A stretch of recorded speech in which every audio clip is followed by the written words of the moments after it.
Hello everyone, in this video I'm going to show you how to add the new effect from CapCut PC. That's Blu-ray scanning. So you can find the Blu-ray scanning in Trend. So here's it's so amazing effect, and for example I'm going to select video to the track, and I'm going to add the Blu-ray scanning. So just download and add to the track, and you can adjust for the blur and strange, glow,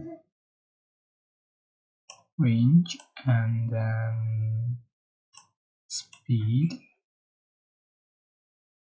and you can see for the final result just click the play button.